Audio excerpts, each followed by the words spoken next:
You're listening to Making Money Online with Lisa Johnson, the podcast that tells you what it really takes to build a business and the simple steps to get you there.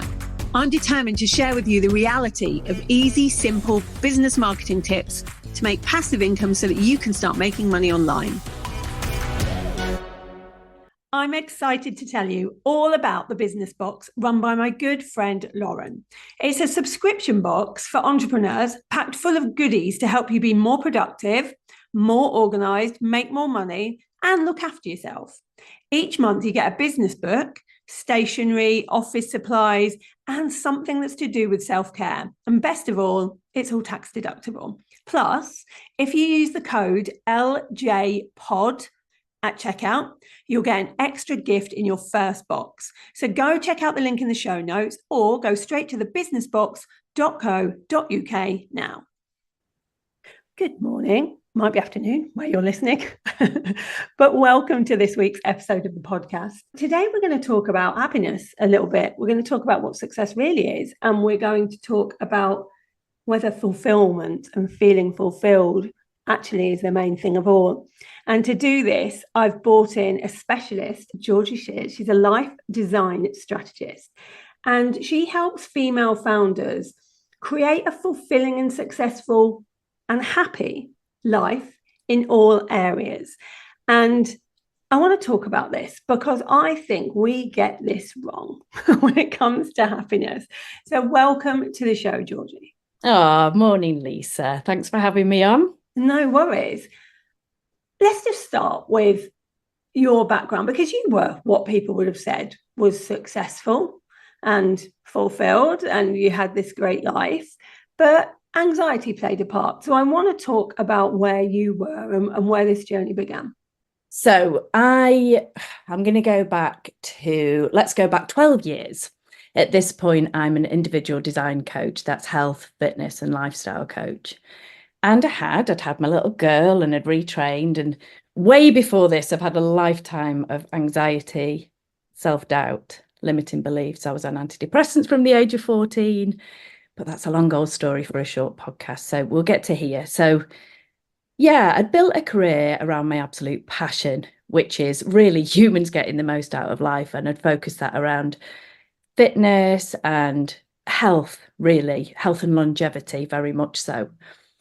And yeah, I worked with people one-to-one on a very individual basis. So for me, humans are individuals. No one is the same. So blanket programs do not work. So it involved a lot of consultation, and I worked with people. Yes, they came to me for fitness, but what we did was huge consults, and I got to know all about their lives and their passions and what made them tick, what their goals were, what every day looked like. And I loved what I did. And yeah, I was doing that. And then, as I say, that was one-to-one. I used to see people once, twice, 3 times a week. And then you'll remember the lovely 2020 hit and COVID came. Very sadly, COVID coincided with a time when my dear cousin sister, as we called each other, was in the late stages of cancer. And you have to bear with me on this one because it's still a very visceral memory, this one. And I found myself essentially curled up on the floor of the makeshift gym space I'd made myself, trembling, holding my body like a mushroom, struggling to breathe. And I was essentially in the middle of a massive panic attack. So I'll just track back a little bit. What had happened was, obviously, we were in lockdown and the kids were at home, homeschooling. Didn't have the telly on in front of them because it was so scary. And of course, I'm watching the news on my phone. And you'll remember it, pictures of people struggling on ventilators. Yeah. The fear of it, the rising death tolls, the way you'll remember it anyway. And I just started not being able to breathe, and I could feel this mass panic in my stomach rising up. Had you had a panic attack before? Well, here we go. So I hadn't had one for 15 years prior to this, however, and it's difficult to talk about this still now because it takes me back to the feelings, but I spent a solid probably 3 years prior to that in panic attack. They got so bad that I'd wake up in the morning and I'd probably feel normal, as I call it, for 3 seconds until this feeling would come over me. And I would literally be in a panic attack all day. Feels like a different lifetime. And the longer I am away from that, the less it feels like me, which is wonderful. Yeah. But yeah, I'd battled horrendous panic attacks. And actually, anxiety had been something that has peppered my life throughout, and health anxiety was really how it used to manifest. So couple a pandemic where no one has a clue what is going on. You know, I was definitely going to die. I was definitely going to be on a ventilator struggling. And coupled with my cousin's very, reality that she had terminal cancer and was in the late stages of her life, it just sent me back to an absolute place where I never ever wanted to go back again. And that was petrifying. And I'm in the kitchen with the kids. So I went upstairs, got myself out the kitchen. They couldn't see me like that. There's no way. I had to pretend it was calm. It was all safe. It was fine. And I'd gone upstairs actually to get on my exercise bike because my career had taught me that if I exercised, that's how I got rid of my anxiety. However, my body said no. And as I tried to get up the stairs, my hips had buckled. Wow. I was in agony. And yeah, just found myself on the floor you can hear in my voice now, that feeling, just the visceral memory of it. And I sat there. I'm like, oh my God, I cannot let the kids see me like this. I've just got to find a way. Cannot go on like this. And I have never, ever felt something like that, right? And I want to roll my eyes at the words I use for this, because I feel like what I had there in that moment was like a profound awakening. This like power rose inside me that was like, you cannot go on like this. Well, so I think you do get to a stage where it's like, enough. Like, how long, you're going to die if you continue in that state. I couldn't, enough. That was what was in my head, enough. And I had my phone with me and I was literally in desperation. I'm like, I've got to do something. And I'd put in my phone how to stop a panic attack, because I've just got to. And I found a meditation. This is me, right? Crazy, active Georgie meditate. I'm like, are you joking? This brain does not switch off and think of nothing. But this brain had to do something differently, and I knew something had to change, and it had to change drastically. And I was prepared to do anything. So I did it. I sat, and I still know whose meditation it was. It was a 10-minute meditation, and it stopped my panic attack. And it was like two things I recognized in that moment. One was, you just had a panic attack because you were watching the news. Don't watch the news. Yeah, if you know it affects you. You have control to switch off the things that you don't want to do. And two, wow, you just found a tool that you had all along that you didn't know. Well, I'm not joking, in that moment, I just feel like my life changed. Well, it did change. I've not watched the news since 2020. We're now in 2024. Haven't you? Do you not see it on your phone or anything? I flick past it. And if there's a headline that I think, oh, that looks interesting, I go in and look at it myself in my own way. Right. Never watch the news. No. And I highly discourage it. And I certainly discourage watching it first thing in the morning and last thing at night. Anyway, I can go off on a tangent for this stuff for hours. But what I do know is that from that moment, not only did I sort of focus on the homeschooling my kids and their mental health, I took a deep dive into my own. I started learning all these things. That looking at that meditation just set me off on a journey that I have not stopped on. So already I had the years of experience of individual design coaching and movement and people and humans. And here I'd found my missing piece, right? Because throughout COVID, when everyone was having a terrible time, there was me getting better.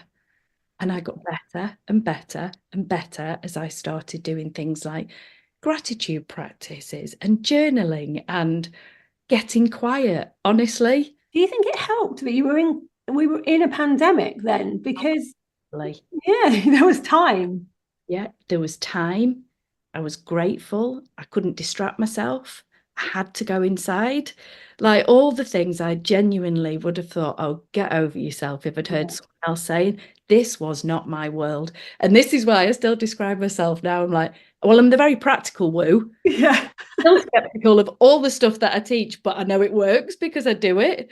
And that's actually what matters, isn't it? It doesn't matter if you're skeptical. It's whether something works that matters.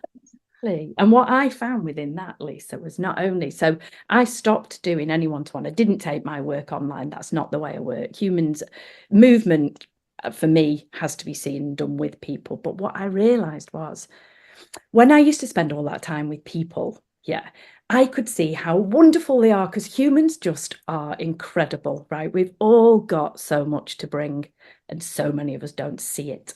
And when I was with people, spending that time with them week after week, I could see how brilliant they were. I could also hear what they were telling themselves and what was stopping them moving on. They were like, oh, I just need to get past this certain phase in life, and then I'll do this. Yeah, I hear that a lot.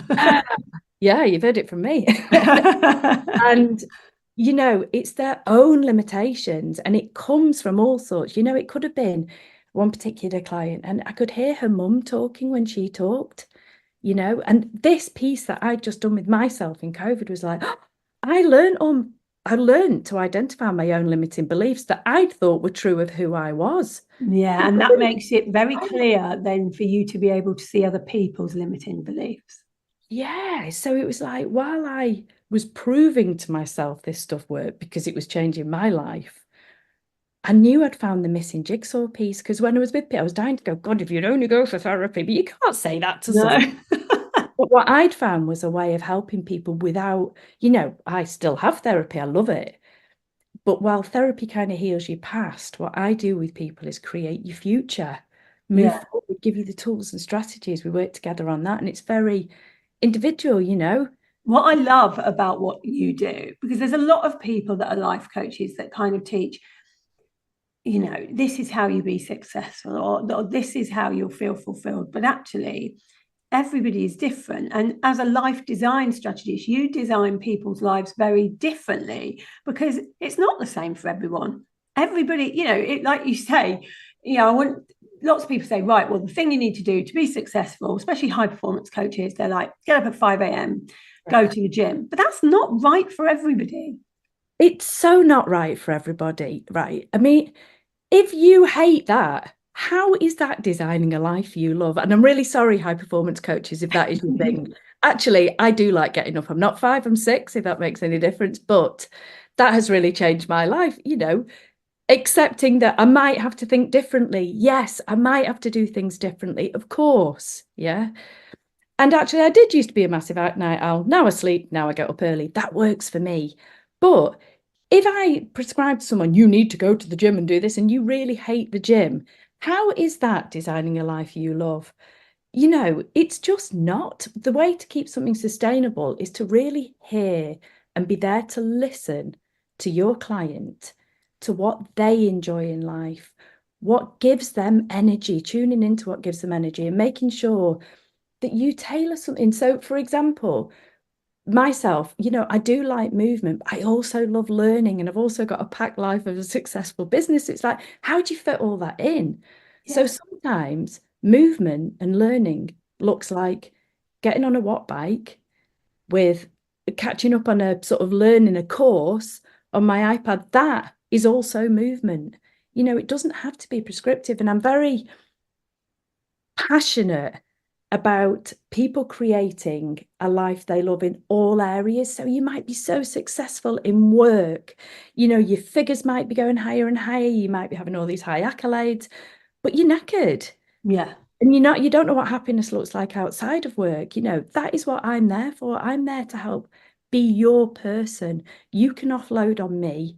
We can work through that together and try and work out how to keep your mental and your physical energy at its optimum so you can be successful and feel. I think that's important, because I know lots of female founders and male founders actually that are successful on the outside, as in other people would assume they're successful. And this was me a few years ago, getting all the things, doing all the stuff. But my house was massively suffering because I don't think I was burning out, but I wasn't really looking after myself. I was eating crap, and I was doing all the things that you do when you're really busy all the time and you're successful. Like, the money was coming in, but the money coming in won't necessarily be the thing that makes you happy. And if you're trying to design a life of happiness, which I think is the end goal for everybody, happiness and peace. Surely, we're here once.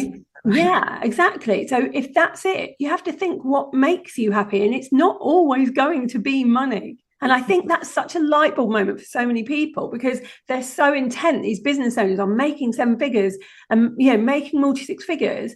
And then you go, what actually makes you happy? And it's nothing to do with that.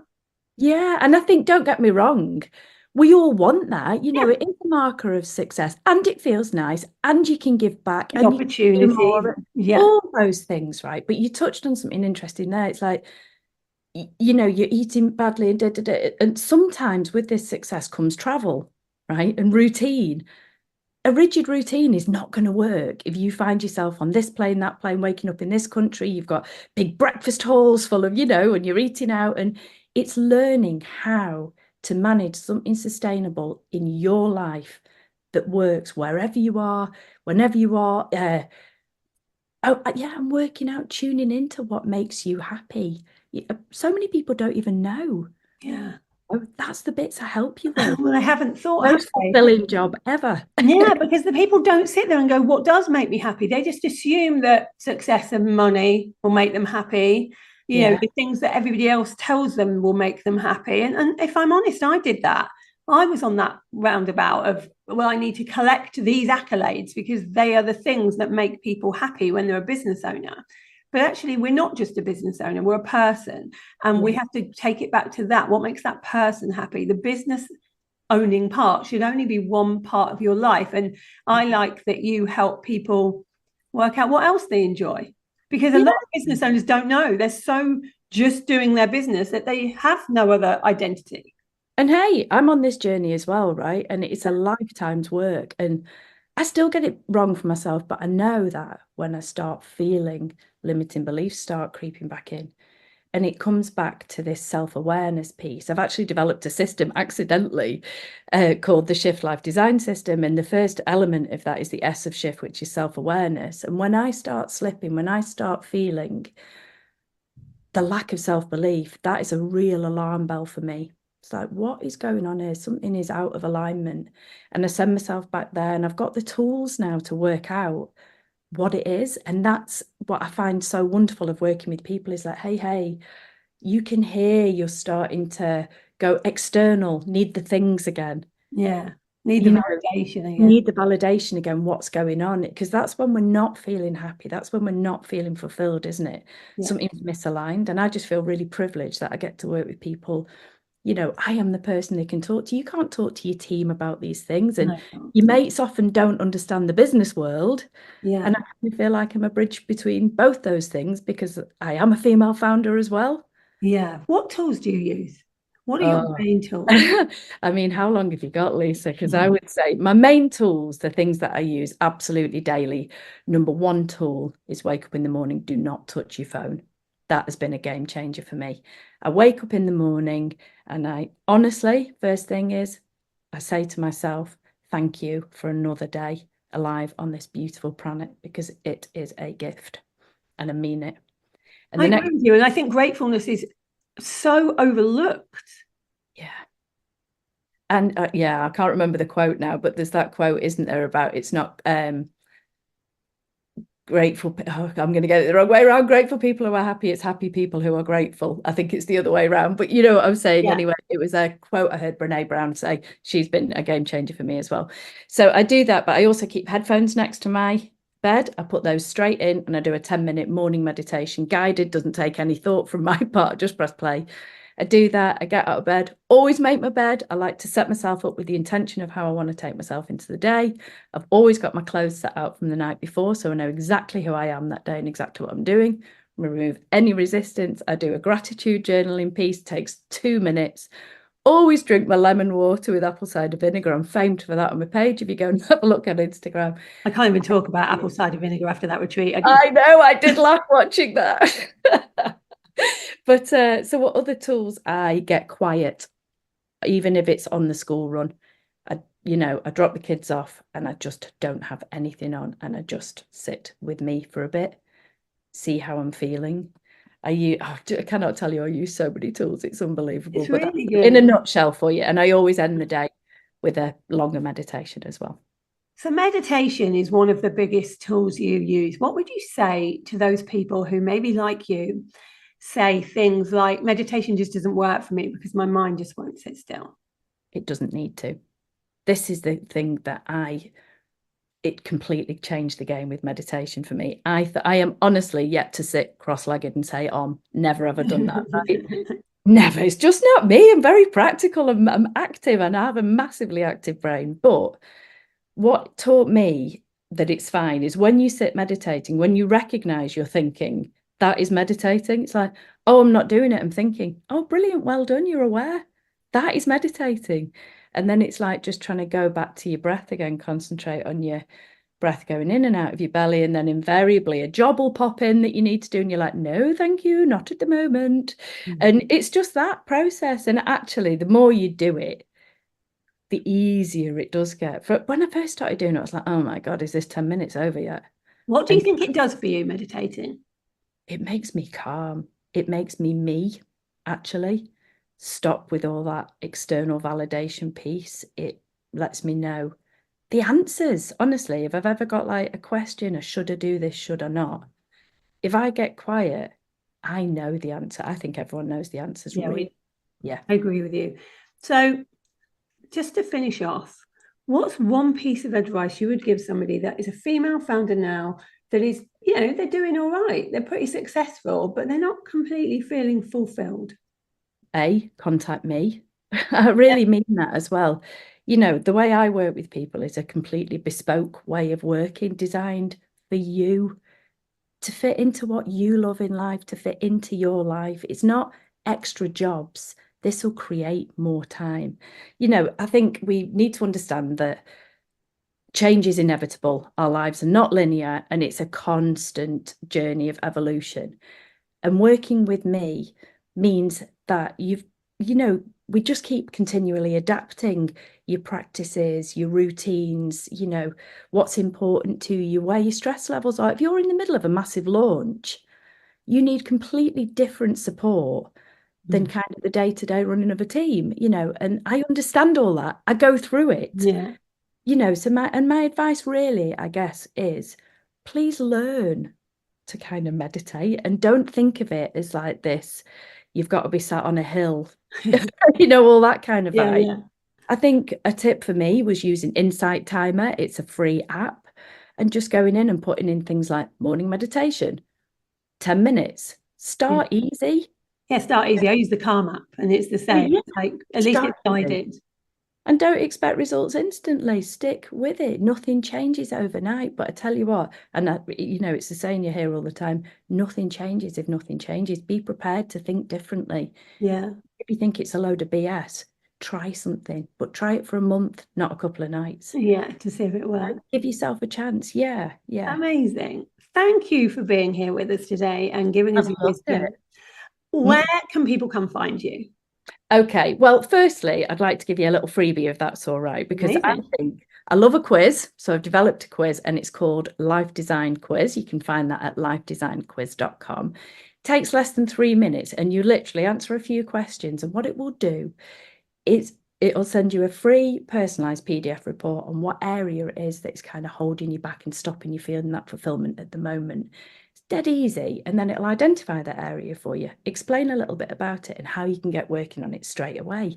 It's just ace. It's great. You can also find me on Instagram at Georgie Shears Strategist.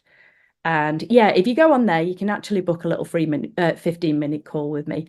I love humans and I love connection. So please use the DMs. Doesn't matter what it's for. I love hearing from you. Yeah, you do. You love a chat.